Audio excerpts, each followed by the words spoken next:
up, YouTube? G3 Iron here. We are 14 days, 4 hours, 8 minutes, and 46 seconds away from PoE Delve being released, and we are, of course, counting down every single day the different announcements, different rumors, different theories, different teases, different skills, and new mechanics that are coming out in PoE Delve. So today we've got a couple of things to look at.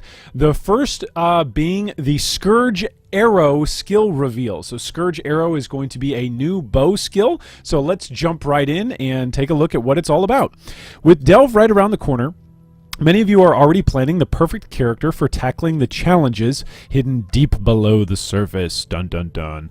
Today we're going to throw a wrench in your plans by showcasing a brand new channeled bow skill, the first of its kind, called Scourge Arrow.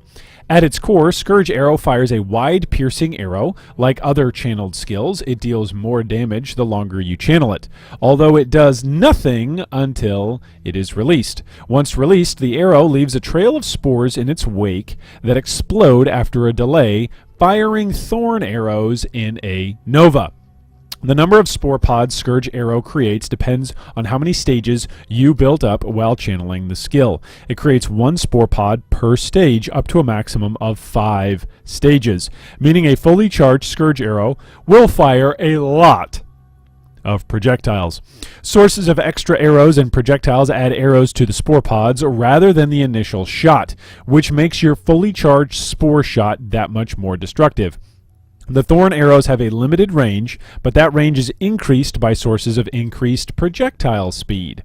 Scourge Arrow converts 60% of your physical damage to chaos, making it a strong pick for builds that want to capitalize on the upcoming changes to poison passive skills, the changes to the Pathfinder Ascendancy, and the new support gem for chaos-based attacks, Withering Touch, all of which are planned to launch alongside the Delve expansion. Check it out in action in the video down below. All right, so very first off, before we take a look at this, right off the bat, new skill gem. We've also got a new support gem that's been announced here, Withering Touch. You're going to see it here in the video.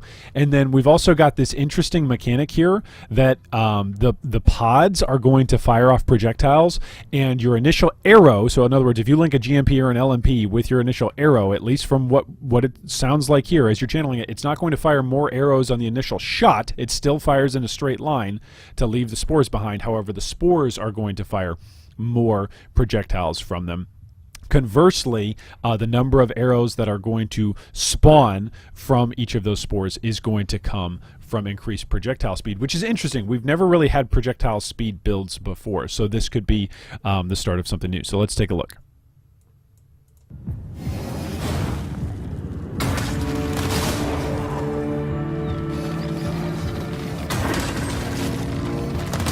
All right, now whenever you're looking at a skill reveal video, like to say this about once or twice a league, don't look at the damage. Don't be amazed by the monsters going down, because the monsters going down, we have no idea the scale of the particular hero that's being used, the particular character that's being used. He could be walking through and just, this could all be trash mobs on a white map. It could be, conversely, it could be amazing mods and amazingly high tier content on a Vol Corrupted map. We don't know. So before you get all hype about the damage that it does, just look at the mechanics when you're looking at a skill reveal. Just pay attention to the mechanics of what it does. So you can see there the straight line. It's not that there's multiple arrows firing out from the bow. It's just a straight line, single shot, a la Scorching Ray, when you're channeling in a single direction. And then the number of pods grows depending on the length of time that you channel it. And then the real damage from it comes from the after effect or the explosion. Similarly, actually, in kind of a conceptual way, not in a mechanical way, but in a conceptual way, to what Tornado Shot does, in how Tornado Shot actually explodes and does even more projectiles from its origin point. It doesn't fire out necessarily a bunch from its from the bow, but rather from the exploding origin point later on down the line. So that is Scourge Arrow. That's what it looks like. Some images right here at 12 seconds was pretty good, showing the number of projectiles that are coming out. It looks like there's 3 to 5 projectiles maybe that are coming out of each of these spores. And then I want to say it's right here. Each of these fires 1, 2, 3, 4, 5, 6, 7, 8. Maybe that's 8 maybe projectiles potentially. Somebody else can look at that. Somebody else can actually dissect the video and tell us exactly how many different projectiles fire out. It also looks like the damage just from, again, not looking at the damage that's dealt, but it looks like the damage from the spores, the mechanics of it, do not pierce. So if you look at the spores and you look at the number of projectiles that originate from the spore itself, it doesn't look as though those spore projectiles are going to pierce through the targets. They hit their targets and do damage, but then they don't continue after that. So the whatever projectiles that you see continuing on from the spore are because they just haven't hit anything, which is great if you can group up stuff and kill stuff in high pack density areas. So that is Scourge Arrow. It's going to be a chaos channeled bow skill, the first of its kind. All right, the next thing that we get to see is this, which was revealed both on Twitter as well as the forums as well as on Reddit. So you can take a look at this. This is going to be some targeted currency spending, some targeted currency crafting. The Prime Chaotic Resonator. So what this does, it does not apply to maps.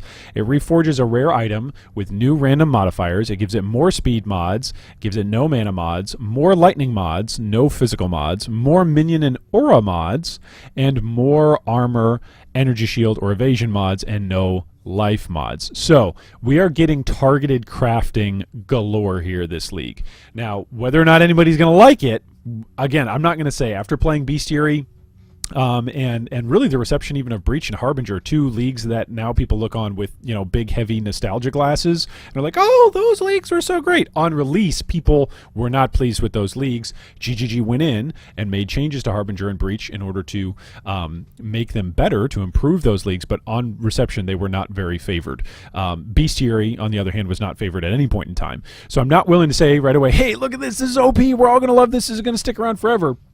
But I am looking at this and going, wow, this is an incredibly powerful ability to target a rare base and say, on the one hand, here's my build, and this is exactly the sort of stuff that I'd want for my build, and then to be able to have currency that's going to say, hey, what if I make that easier for you to actually craft that material yourself?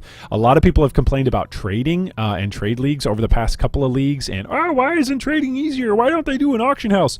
Well, if crafting gets easier, if it is less expensive to craft, even if it's still more expensive to craft than it is to trade, if the price per trade versus per craft comes down, we may actually see more and more players crafting rather than trading their items, which will have an incredible effect on the economy. Again, this is all projecting. We'll see what happens.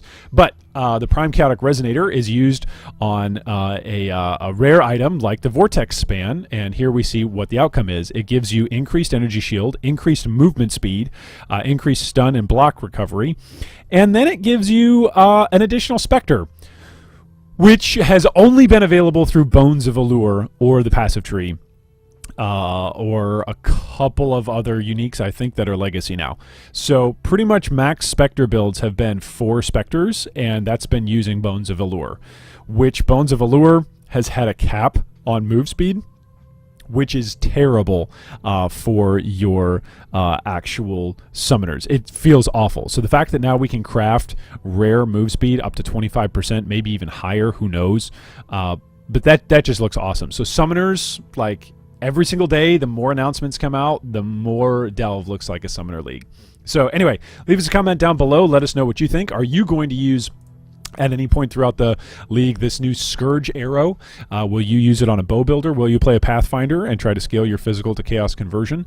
And then let us know down below, what do you think about this? Are you going to play a Necro or a Summoner at some point? I am 100% at some point throughout the league going to be playing a Necro. There's just no ways about it. I mean, I'm already a basic Necro fanboy, so that's what I'm going to be doing throughout my league. But anyway, feel free to hit the subscribe button to join the G3 fam and get notifications every day when there's new PoE stuff that comes out, because we're doing this for the next 14 days, 3 hours, 59 minutes, and 34 seconds. Get hype.